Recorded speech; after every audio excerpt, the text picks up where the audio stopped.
रक्षाबंधन की पौराणिक कथा।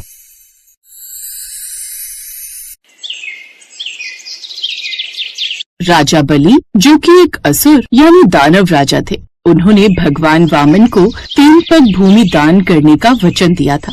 भगवान वामन ने अपने 2 पगों में पृथ्वी और स्वर्ग को नाप लिया और तीसरा पग रखने के लिए बलि के पास कोई स्थान नहीं बचा था। तब बलि ने भगवान वामन से अपना तीसरा पग अपने सिर पर रखने का आग्रह किया, जिसके पश्चात भगवान वामन ने बलि की भक्ति से प्रसन्न होकर उन्हें पाताल लोक का राजा बनने का वरदान दिया और बदले में बलि ने भगवान विष्णु से उनके द्वारपाल बनने का आग्रह भी किया था। भगवान विष्णु ने राजा बलि की भक्ति और दानशीलता से प्रसन्न होकर उनके द्वारपाल बनने का वचन दिया था, जिसके पश्चात भगवान विष्णु भेष धारण कर उसके महल में आए और वहीं पर द्वारपाल की भूमिका निभाने लगे। ऐसा करते हुए उन्हें साल भर हो गया। राजा बलि ने तीनों लोगों पर अधिकार कर लिया था। उनके दान से कोई भी याचक कभी खाली हाथ नहीं लौटता था। अब भगवान विष्णु को उनके यहाँ काफी समय बीत चुका था।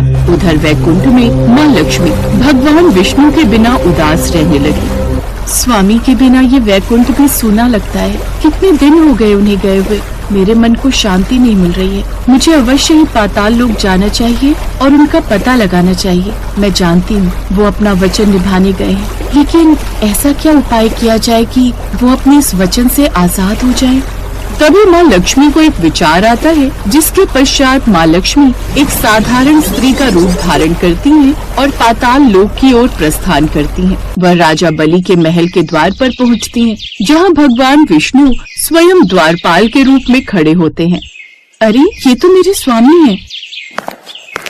माँ लक्ष्मी उन्हें पहचान लेती हैं पर चुप रहती हैं। भगवान विष्णु भी उन्हें पहचान लेते हैं, लेकिन वो भी शांत रहते हैं। हे द्वारपाल, क्या मुझे महाराज बलि के दर्शन मिल सकते हैं? मैं एक असहाय स्त्री हूँ और मुझे उनकी सहायता की आवश्यकता है। हे देवी, आप कौन हैं और कहाँ से आई हैं? महाराज बलि इस समय ध्यान में हैं। मेरा नाम कमला है और मैं बहुत दूर से आई हूँ। मैं यहाँ एक भाई की तलाश में आई हूँ जो मुझे संकट से उबार सके। मेरा महाराज से मिलना अति आवश्यक है। ठीक है, मैं महाराज को सूचित करता हूँ। कृपया प्रतीक्षा करें। भगवान विष्णु भीतर जाते हैं और राजा बलि को माँ लक्ष्मी के आगमन की सूचना देते हैं। राजा बलि अपने दानवीर स्वभाव के कारण तुरंत मिलने को तैयार हो जाते हैं। कोई भी याचक मेरे द्वार से खाली हाथ नहीं